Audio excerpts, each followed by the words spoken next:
जय श्री राम दोस्तों, स्वागत है आपका आज की वॉक पे चर्चा में। कॉकरोच, टर्माइट और पैरासाइट को लेके काफ़ी बात हो रही है हमारी 2-3 दिन से। और प्रभु कृपा देखिए कि तीनों का एग्जाम्पल बहुत जल्दी आए। कॉकरोच जनता पार्टी आ गई, टर्माइट्स ने आर्मी को लेके एक सभा कर दी, सारे टर्माइट इकट्ठे हो गए, और पैरासाइट्स ने जिमखाना क्लब पे हल्ला कर दिया और बाकी पैरासाइट्स ने उनको सपोर्ट करना शुरू कर दिया। समझिए कॉकरोच, टर्माइट और पैरासाइट कौन है, और उनके हिसाब से अपने आप को गली में, अंदर गलियों में, गटरों में, सार्वजनिक जगहों पे रहते हैं लेकिन दिखते नहीं हैं, छुपे रहते हैं, अक्सर बाहर निकलते हैं। ये हैं कॉकरोच। आपको देखेंगे छुप जाएंगे, रात को आपके घरों पे हमला करेंगे, आपकी रोटी चुरा लेंगे, आपके खाने में जहर कर देंगे, थूक देंगे। ये है वो कॉकरोच। इन कॉकरोचों की जो मानसिकता है वो यही है कि अपना कुछ नहीं करना, फ्री लोडिंग के लिए जो मिल जाएगा, जहाँ पार्टी 500 रुपये दे देगी वहाँ चले जाएंगे, जहाँ कोई बेनिफिट मिल रहा होगा वहाँ पहुँच जाएंगे। और ये मांसाहारी होते हैं, इनको गोश्त चाहिए, खून, लाश। जिंदा इंसानों के पास नहीं आते, मरने का इंतज़ार करते हैं, जहाँ कोई मार खबर गया वहाँ पे पहुँच जाएंगे। दीमक नहीं करती ऐसा, दीमक वेजिटेरियन होती है, सफ़ेद कुर्ते पजामे में अक्सर पाई जाती है। सिस्टम को खोखला करना दीमक की बहुत ख़ास क्वालिटी होती है। चुपचाप अंदर ही अंदर सिस्टम को खा जाए, वो दीमक है। दीमक और कॉकरोच रिश्तेदार हैं, और भारत के केस में कभी भी दीमक कॉकरोच बन सकती है और कॉकरोच दीमक। और ये दोनों काम करते हैं, इन दोनों को सामान मिलता है पैरासाइट से, जो पहले खून चूसते हैं देश के तंत्र का, देश के सिस्टम का, देश के ऊपर जोंक की तरह चिपक के देश का पैसा, देश के रिसोर्सेज ये चूस लेते हैं सिस्टम में रह के। तो एक अंदर से खोखला कर रहा है, एक बाहर से खून पी रहा है, जैसे कि देश की अफसरशाही, देश की जुडिशरी। जिमखाना क्लब इसका बहुत बड़ा एग्जाम्पल, क्योंकि पैरासाइट्स जो थे, जो सारी ज़िंदगी तनख्वाहें लेते रहे, खाते रहे, करप्शन मचाते रहे, अपने पावर का नेटवर्क बनाते रहे, और रिटायर होने के बाद भी उनको सरकारी जगह चाहिए, और उनके ऊपर अगर सरकार ने ही सवाल उठाया तो उनको मदद करने के लिए दूसरे पैरासाइट्स आ गए, जो हज़ारों सालों से सिस्टम का खून चूस रहे हैं, कई सौ सालों से, जिनका काम ही है कोर्ट प्रोसीजर्स को डिले करना। कोई अकाउंटेबिलिटी नहीं है, सिर्फ खून चूसना है।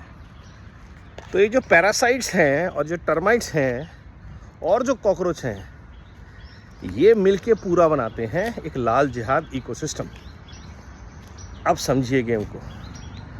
इकोसिस्टम को चाहिए कॉकरोच, जो उनके लिए जंतर मंतर पे आंदोलन कर दे, जो उनकी जनसभाओं में भीड़ बन जाए, ताकि जो वो आगजनी करें, जो वो लाशों के ढेर लगाएं, उसके अंदर फिर वो पैरासाइट्स आए अंदर। बाहर से तो कॉकरोच ने निपटा दिया, जब वो डेड हो गया, ऑर्गेनिक मैटर बन गया, तो फिर पैरासाइट्स खाएंगे, टर्माइट्स खाएंगे।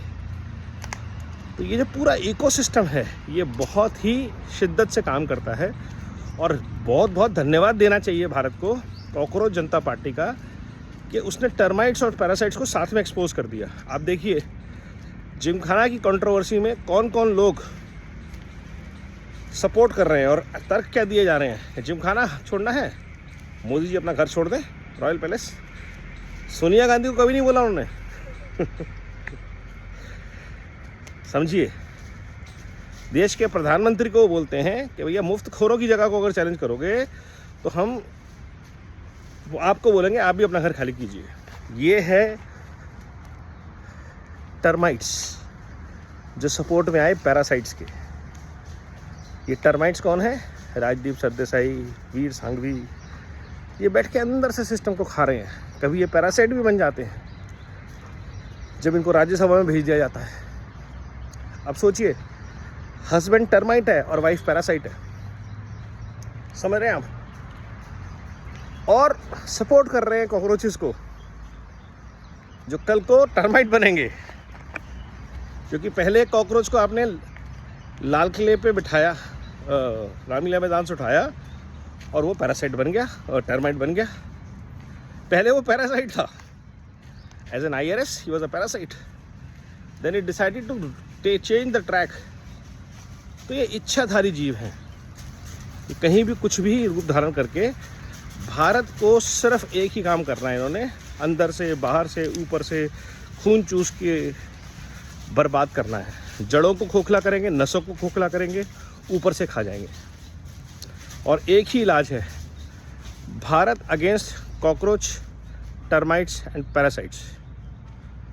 यही इनका एक इलाज है, यही भारत का जवाब है कि जो भी भारत के लिए टर्माइट है, पैरासाइट है, कॉकरोच है, वो भारत का दुश्मन है। और ऐसे और जीव बहुत सारे निकल के आएंगे अभी।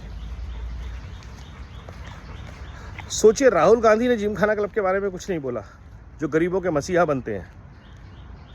क्यों नहीं बोला? वो क्योंकि वो मेंबर हैं। कोर्ट क्यों आया? क्योंकि रिटायर्ड जजों के लिए ये भी एक इबादत गाह है, उनका रिटायरमेंट का मदरसा है, उनकी दरगाह है। समझिए, इकोसिस्टम।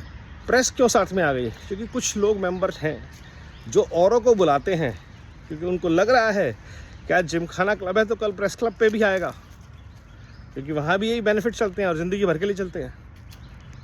तो ये जो दीमक और कॉकरोच और पैरासाइट्स का नेक्सस है, इसको तोड़ना बहुत ज़रूरी है, बहुत मुश्किल है। क्योंकि ये अंदर सिस्टम के, बाहर सिस्टम के करीब करीब 100 सालों से बैठे हुए हैं।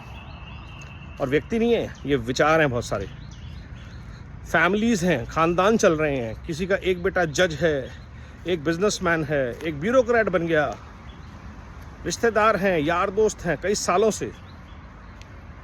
तो एक पूरा इकोसिस्टम है जिसको कि टैकल करना है भारत को। और भारत की चुनी हुई जनता पार्टी ने भारतीयों के लिए ये काम शुरू किया और कॉकरोचों के पेट में दर्द हो गया। क्यों? क्योंकि भारत सवाल पूछ रहा है, भारत अकाउंटेबिलिटी तय कर रहा है, ये दर्द है। तो सोचिए, जुड़े रहिए भारत को कॉकरोच, टर्माइट और पैरासाइट से मुक्त करने के लिए। आवाज़ उठाते रहिए, कहीं ना कहीं धमक जरूर होती है। नमो भारत, वंदे मातरम, जय हिंद।